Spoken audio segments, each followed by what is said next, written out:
Good morning my dear students. एक बार पुनः हम लोग पढ़ेंगे गोस्वामी तुलसीदास जी द्वारा रचित दोहा। इससे पहले हम लोग चौपाई पढ़ रहे थे, तो अभी हम लोग पढ़ेंगे दोहा। यह दोहा जो है रामचरितमानस से ही लिया गया है। हमने प्रसंग आपको बता दिया था कि जब रावण को ये पता चला कि जो लक्ष्मण जो है जीवित हैं, तो वह बहुत प्रयत्न करके जो है कुंभकर्ण को जगाते हैं, और जगाने के बाद कुंभकर्ण की प्रतिक्रिया होती है अपने भाई का सूखा हुआ चेहरा देख करके। वो उनसे पूछते कि क्यों, क्या हो गया भैया, क्यों तुम इस तरह से उदास हो। तो जो दशानन है यानी रावण जो है, वह रावण अपने भाई से पूरा वृत्तांत तो उनको कह सुनाता है। तो उसके बाद जो कुंभकर्ण है, वो कुंभकर्ण की क्या प्रतिक्रिया है, उसकी प्रतिक्रिया को बड़ा ही स्वाभाविक ढंग से गोस्वामी तुलसीदास जी ने लिखने का प्रयत्न किया है दोहे के माध्यम से। सुनि दस कंदर वचन तब कुंभकर्ण बिलखान, जगदम्बा हरि आन अब सट चाहत कल्याण। क्या है कि सुनि दस कंधर वचन तब कुंभकर्ण बिलखान, जगदम्बा हरि आन अब सठ चाहत कल्याण। जब पता चलता है कि बताते हैं कि हमने किस प्रकार जो है सीता का हरण किया है, तो इस प्रसंग के स्वरूप जो है वो कुंभकर्ण की क्या प्रतिक्रिया होती है, इसी प्रतिक्रिया को गोस्वामी तुलसीदास जी ने अपने शब्दों में अभिव्यक्त करने का प्रयास किया है। सुनि माने सुनना, दशकंधर माने जो है रावण के लिए विशेषण का प्रयोग किया गया। दशकंधर मतलब आपको पता है कि रावण जो था उसके 10 सिर थे, तो उसी विशेषण के लिए यह प्रयोग किया गया दशकंधर। वचन माने जो वाणी, जो बोलता है, जो कथा बताता है। तब माने तब, कुंभकर्ण कहता है बिलखान मतलब रोने से, उदास होने से, बिलखना मतलब जब आदमी बिलख बिलख के रोता है, जब जोर जोर से रोता है, तरह तरह अपनी बातें बताता है, तो वो बिलखना, पछतावा। जगदम्बा, जगदम्बा मतलब जगत जननी। हर माने हरण करना, आन माने लाना, अब माने इस समय, सठ माने सठ जो है, सठ का जो उचित मतलब शुद्ध शब्द है, तत्सम शब्द है, वह है शठ। लेकिन यह सठ मतलब थोड़ी कोमलता लाने के लिए, भाव की गंभीरता लाने के लिए प्रयोग किया गया है। सठ मतलब कि दुष्ट, चाहत मतलब चाहते हो, कल्याण मतलब अब अपना भला, अपनी भलाई चाहते हो। तो जब कुंभकर्ण को ये पता चलता है कि रावण जो है, रावण जैसा इतना प्रतापी लंकेश, दशकंधर, तरह तरह की उपाधि से उसको सुशोभित किया गया, और उसके बावजूद भी उसने इतनी ओछी हरकत की, एक जो है नारी का जो है वह हरण करके ले आया, तो यह उसके प्रताप को, उसके यश को जो है वो शोभा नहीं देता।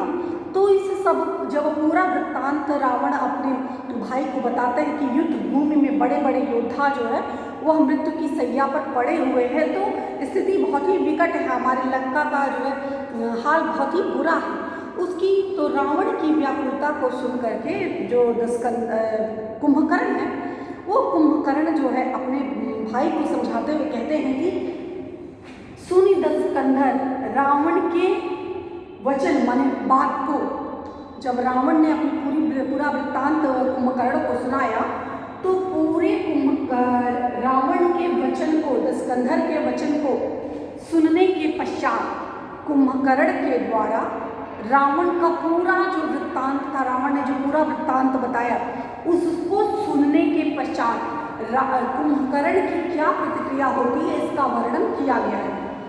तब कुंभकर्ण बिलखान, तब कुंभकर्ण जो है वह कुंभकर्ण इस प्रकार जो है कहते हैं कि जो है बिलख कर, दुखी होकर, कुंभकर्ण अपने भाई की जो इतना प्रतापी है, यश उसका गौरव इतना है, उसके प्रताप को, उसके बावजूद उसने इतना ओछा कार्य किया, इसको देख करके वह दुखी होकर, बिलखान रो करके, दुख मतलब दुख प्रकट करते हुए क्या कहते हैं, रावण के जो वचन है, रावण के संपूर्ण वृत्तांत को सुनने के बाद कुंभकर्ण बिलखते हुए, दुखी होकर के प्रतिक्रिया क्या कहता है कि जगदम्बा, माता सीता जो है वो जगत जननी है, भगवान विष्णु की प्रिया है, आप जगत जननी को हरण करके लाए, आप जगत जननी का हरण करके ले आए और अब आप, हे दुष्ट, तुम तो क्या हो, बहुत ही दुष्ट आत्मा हो।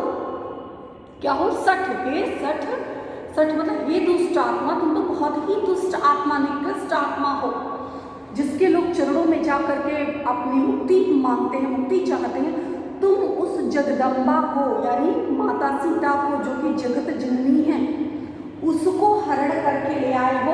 और हे दुष्ट आत्मा, अब तुम चाहते हो कि तुम्हारा कल्याण होगा किसी प्रकार से। अब तुम चाहते हो तुम्हारा लंका का जो है वो कभी भला हो पाएगा, तो कदापि नहीं। तो इस प्रकार यह बताया गया कि यद्यपि जो कुंभकर्ण है वह भी राक्षस योनि से ही है, लेकिन फिर भी उसको इस बात का भान है कि सब कुछ ये जो लीला है वह लीला जो है भगवान विष्णु की है, भगवान की है।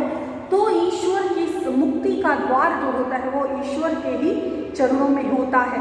तो इस बात को अपने भाई को बताता है कि तुमने तो एक बहुत ही जघन्य अपराध कर दिया, इस जघन्य अपराध का कोई पश्चाताप नहीं हो सकता, और तुम्हारी इस दुष्टता के कारण जो है अब जो है कल्याण जो है वह असंभव सी बात है, अब कल्याण होना नामुमकिन जैसा है। तो इस पर आधारित कुछ महत्वपूर्ण प्रश्न हैं, उसको हम पढ़ेंगे। पहला है, रावण के वचन सुनकर कुंभकर्ण पर क्या प्रतिक्रिया हुई?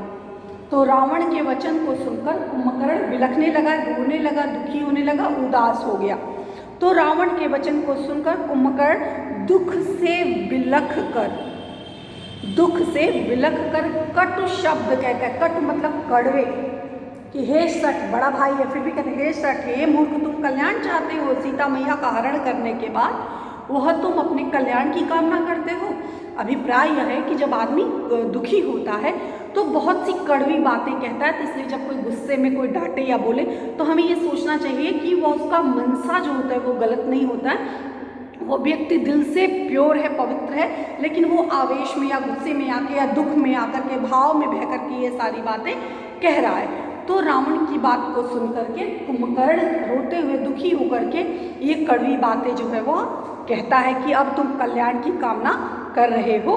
नेक्स्ट है, कुंभकर्ण ने रावण को क्या कहा कि तुमने जगत जननी का हरण किया है और जगत जननी के हरण के पश्चात अब तुम अपने कल्याण की कामना कर रहे हो, लंका के कल्याण की कामना कर रहे हो, जो संभव नहीं है। तो कुंभकर्ण ने रावण को कहा, अरे दुष्ट, तू जगत जननी सीता का अपहरण कर लाया है, फिर भी अपना कल्याण चाहता है, यह संभव नहीं। तेरा नाश जो है वह क्या है, वह निश्चित है।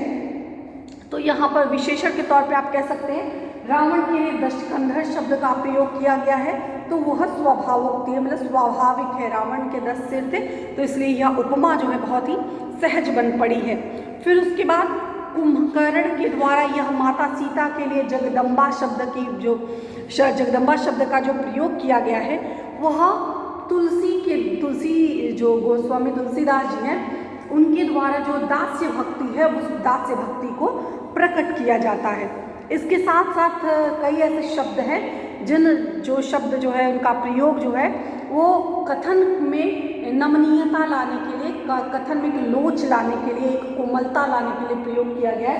जैसे सठ हो गया, सठ माने दुष्ट, कल्याण क्या होता है, कल्याण सही शब्द है, लेकिन कल्याण मतलब इसमें नमनीयता लाने के लिए शब्द का प्रयोग किया गया है। इसी तरह से पहले भी हम लोगों ने पढ़ा रणधीरा मतलब रणधीर। इस प्रकार कुंभकर्ण विलखान में क्या हो जाएगा, यह अनुप्रास अलंकार है। यह क्या है, यह हमने आपको बता दिया कि यह जो है दोहा छंद है और अवधी भाषा में लिखा हुआ है। इसमें जो है कुंभकर्ण के मन की जो अपनी प्रतिक्रिया थी, हृदय की अनुभूति थी, वह अपने भाई के साथ सहज रूप से वर्णन करते हैं। तो यह इस प्रकार आज जो है लक्ष्मण मूर्छा और राम विलाप जो एक लंबा चैप्टर था यह कंप्लीट होता है। अब इसके बाद नेक्स्ट चैप्टर हम लोग नेक्स्ट डे अध्ययन करेंगे। तो इस पर आधारित जो भी महत्वपूर्ण प्रश्न बनते हैं इनको आप अपने शब्दों में लिखने का और इसका अर्थ ग्रहण करने का जो है कष्ट करें। धन्यवाद।